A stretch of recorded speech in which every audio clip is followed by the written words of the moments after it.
කලාකෘති ගණනාවක් අතරින් අපි ගීතයට ගොඩාක් ආදරෙයි. ඒ ඇයි කියනවා නම් අපේ සමාජය තුළින් අත්විඳින දේ ඒ ගීතෙන් කියන නිසා. එවන් රසවත් වූ ගීතය ගැන අද දවසේ අපිත් එක්ක මේ විදිහට බෙදා හදාගන්නේ සහකාර රේගු අධිකාරී සචිලද සිල්වා. ඉතින් සචිල ඔබ තෝරන ඊළඟ ගීතයටත් යනවා. මේ ගීතයත් විශේෂ ගීතයක්, වෙදහාමිනේ ටෙලි නාට්‍යන ගීතයක් ඔබ තෝරනවා. කිච්චරි නිමල් ශාන්ත ගීතය රචනා කරන්නේ කේමදාස මාස්ටර්ගේ සංගීතයට. විශාරද මාලිනී බුලත් සිංහල ගීතය ගායනා කරනවා. ප්‍රේමය සහ ස්වභාව සෞන්දර්ය එකට කැටිවුණු ගීතයක් මේකලා මේක. සඳේ එළියෙන් ඇස් විකසිත වෙනවා කියලා ඔබලා අහලා තියෙනවද? හිතක සතුට පරිසරයේ එක්ක මුසු වෙන ආකාරය මේ ගීතයේ තියෙන යතුගෑ වචනවල අකුරක් ගානේ තියෙනවා. ඒවා අපේ හිත සතුටින් පුරවනවා. මේ තරුණියගේ හදවතේ පිටාර ගලන සතුට තමයි මේ ගීතෙන් අපිට ඇහෙන්නේ. මේ සන්තෝෂයේ විඳින්නේ වෙදහාමිනී. ඇගේ විවාහයේදී. කාලයකට පෙර විකාශය වෙච්ච වෙදහාමිනේ ටෙලිසිත්තමේ රෙබෙකා නිර්මලී විශිෂ්ට රංග වින්‍යාසය තමයි මේ ගීතේ පුරාවටම අපිට රූපරාමවල දකින්නේ. පිළිකා රෝගයකට ප්‍රතිකාර ගන්නට එන නාගරික ධනවත් තරුණයෙක් සමග පෙමින් බැඳෙන මේ වෙදහාමිනේගේ තරුණ සිතුවිලි මේ කතාවේ මේ ගීතේ අපිට හොඳින්ම දැනෙනවා. හැබැයි අවසානයේදී මේ කතාවේ වගේම ඇත්ත ජීවිතයේත් මේ රංගන වේදිනියට පිළිකාවකින්ම මේ යන්නට සිද්ධ වෙනවා දෛවයේ සරතමක් විදියට. මේ ගීතය ගායන්නේ විශාරද මාලිනී බුලත් සිංහලයන්. ඇය අප අතර තව කලක් රැඳුණා නම් කියා හිතෙන තරමේ ලස්සනට මේ ගීතය ගායනා කරනවා. ඒ වගේම විශිෂ්ට ගීත ගණනාවක් ඇය කලා කෙතට දායාද කර තිබෙනවා. මේ ගායනයේදී ඇත්තටම විශාරද මාලිනී බුලත් සිංහලයන් අර තරුණ වෙදහාමිනේගේ සිතුවිලි තුලින් උතුරා ගලන ඉපිලී යන සතුටු හදවතට කිඳා බහිනවා, ආවේශ වෙනවා.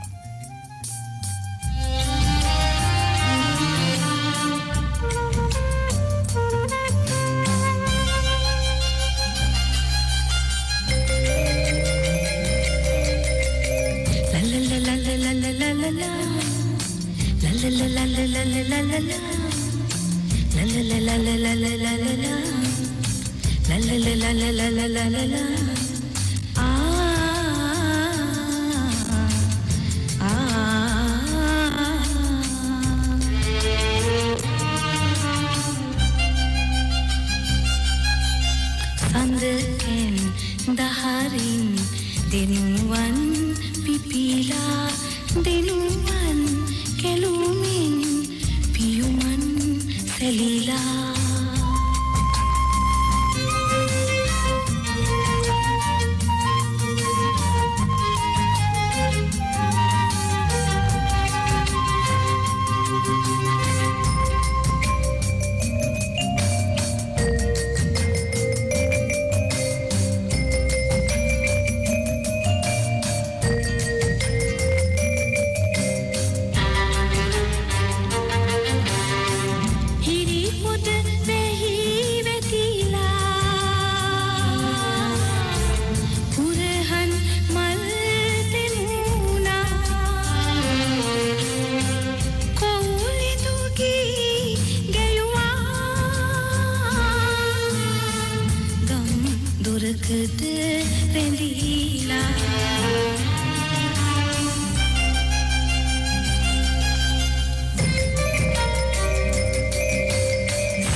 හදී දෙවති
දහරින් දෙනුවන් පිපිලා දෙනුවන් කෙළුමින් පියුමන් සැලීලා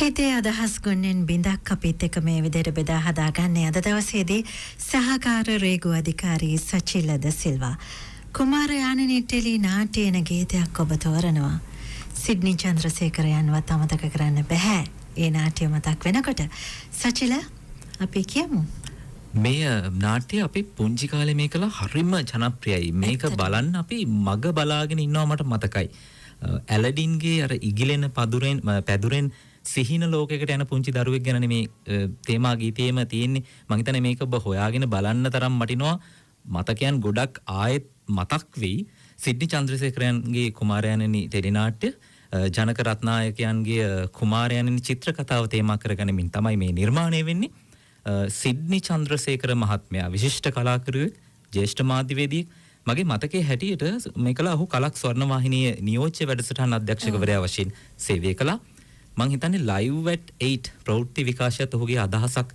මගේ මතකයේ නිවැරදි නම් ඒ විතරක් නෙවෙයි විශිෂ්ට ටෙලිනාට්‍ය තේමා ගීත රසක්ම ඔහු දායාද කරා ලස්සන මතක හිටින්න නාට්‍යවල ලස්සන ගීත 1993 වගේ කාලෙක එතරම් තාක්ෂණයක් ඒතකොට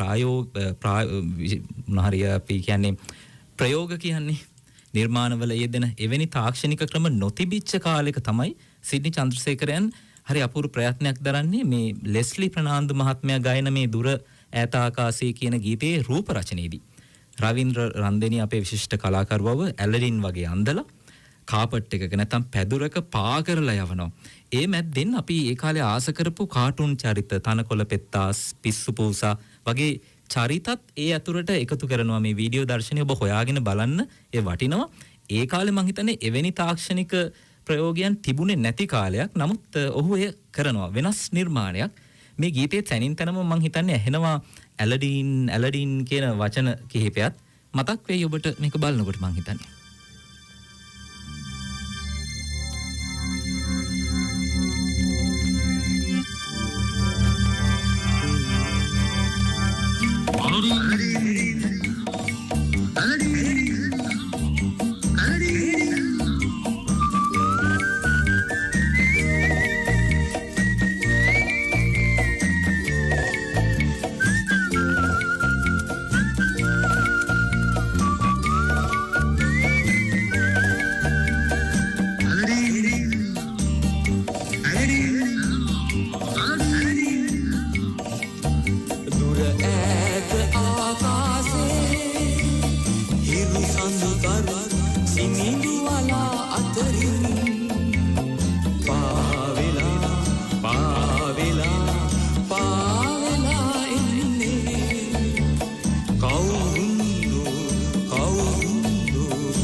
Lowetam ben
රන්සර රාත්‍රියත් එක්ක ඔබ ඉන්නේ තවත් විනාඩි 30ක වගේ කාලයක් ඔය හිත ළඟට ලං වෙලා ඉන්නවා.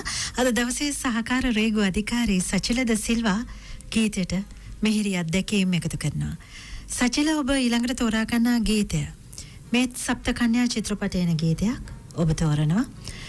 ධම්මිකා බණ්ඩාර ගායනා කරන මේ ගීතය එච්.ඩී. ප්‍රේමරත්නයන්ගේ සප්තකන්‍යා චිත්‍රපටයේ 1993 අවුරුද්දේදී තිරගත වෙන්නේ. ගමේ සිට කොළඹට ඇවිත් ලොම්පන් ජීවිතයකට හුරු වෙන දීප්ති සහ ඡායාරූප ශිල්පී අනිල්ගේ අහඹු ප්‍රේමය සහ අභියෝග සහිත කතාව තමයි මේ මුළු චිත්‍රපටයේම දිගෑරෙන්නේ. ලොම්පන් ජීවිතයක් කියන්නේ මේකලා එවෙලේ ලැබෙන දේ එවෙලේ කනවා බොනවා. ඒ අරින්න ඉදිරියක් නැති ජීවිත. මේ මොනර කිරිල්ලිය මුදල් මත යැපෙන කිරිල්ලියක්. වර්ණවත් දෙයට වශී වෙන කුමාරියක්. වෛශ්‍යාවක් ගැටකපන්නියක් නාගරීකරණයට ආවේනික වෙච්ච ලක්ෂණයක්නේ දූවිල සහ කසල. දූවිලි වැකුණු මොහුනෙන් ලස්සන උලුප්පල පෙන්නගෙන තරුණියක් දහසකුත් බලාපොරොත්තු හංගගෙන සුවහසක් බැලුම් හංගගෙන සිතක් නැති බලාපොරොත්තුවක් නැති හැබැයි කය විතරක් තියෙන පුරවරයක ගෙවන ජීවිතය. අනිල් හම්බ වුණාට පස්සේ මේ ජීවිතය ටිකක් වෙනස් වෙනවා. කොළඹින් ඈතට ගිහිලා අලුත් ජීවිතයක් පටන් ගන්නවා. ඒ වුණාට මොකෝ ඒක හරියට ගිනි කන්දක් උඩ මර උගුලක හදපු කැදල්ලක ජීවත් වෙනවා වගේ. කොයි වෙලේ තමන්ව හොයාගෙන තමන්ව ඉත්තෙක් කරගත් අය ආයේ එයිද කියලා බයෙන් සැකින් ඉන්නේ. මේ අතරේ සඳ මෝරනවා වගේ ඇගේ කුස මෝරනවා. අලුත් බලාපොරොත්තුවක් එක්ක.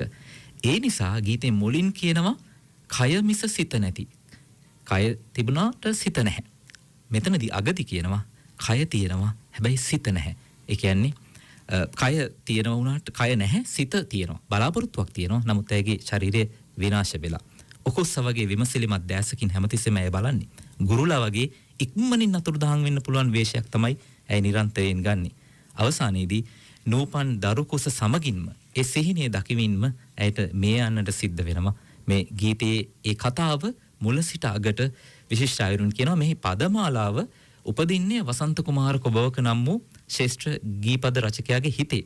ඔහු ඇත්තටම මේකලා ශ්‍රී ලංකා රේගුවේ රේගු සහෘදෙක් විශ්‍රාමික රේගු අධිකාරීවරයෙක්. අතර මගේ බොස් කෙනෙක්. මට වාසනාව හම්බෙලා තියෙනවා අවස්ථා කිහිපයකදීම ඔහුත් සමග රේගුවේ කලා කටයුතු වලදී සම්බන්ධ වෙලා වැඩ කරන්න. මේ ඔහුගේ පළවෙනිම සිනමා ගීත නිර්මාණය සප්තකන්‍යා චිත්‍රපටයේ මුළු කතාවම මේ පද පෙළට පෙළගස්සලා තියෙන විශිෂ්ටත්වය වෙනුවෙන් පළවෙනි සිනමා නිර්මාණයටම මොහුට හොඳම ගීත රචනය වෙනුවෙන් සම්මාන දෙකක් හිමි වෙනවා. ජනාධිපති සිනමා සම්මානය සහ ස්වර්ණ සංක සිනමා සම්මානය 1994 දී ආචාර්ය රෝහණ වීරසිංහන්ගේ සංගීතයට ධම්මිකා වල්පොල මහත්මිය තමයි මං හිතන්නේ මේ ගීතේ ගායනා කරන්නේ. අපි ආයෙත් අහමු සප්තකන්‍යා.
ධම්මිකා බණ්ඩාර ගීතය ගායනා කළා.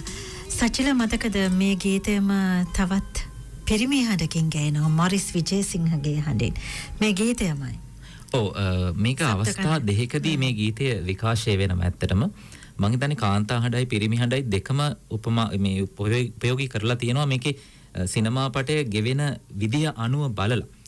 ඔව් ඊළඟටත් ඔබ චිත්‍රපට ගීතයක් තෝරනවා. හැබැයි ඊට කලින් මට හිතුණා සචිල දැන් ඔබේ රේගු අධිකාරිය ගැන. මේ රජයේ ඔබේ ආයතනයත් රජයට සම්බන්ධයි. අපි ඒ ගැනත් පොඩ්ඩක් කතා කරමු. ශ්‍රී ලංකා රේගුව තමයි මේ කලා අපේ රජයට ශ්‍රී ලංකාවට මහ භාණ්ඩාගාරයට වැඩිම ආදායම උපයලා දෙන රාජ්‍ය ආයතනය. අපේ ආර්ථිකයට හුස්ම පවන ආයතනය කිව්වොත් මං හරියටම හරි. උඩු ගුවන ලෙස දෙසත් මහා සයුර දෙසත් විමසිලිමත්ම බලන දැස අපේ රේගු ලාංඡනයේ තියෙන ඇහැ ගැනයි මම මේ කතා කරන්නේ.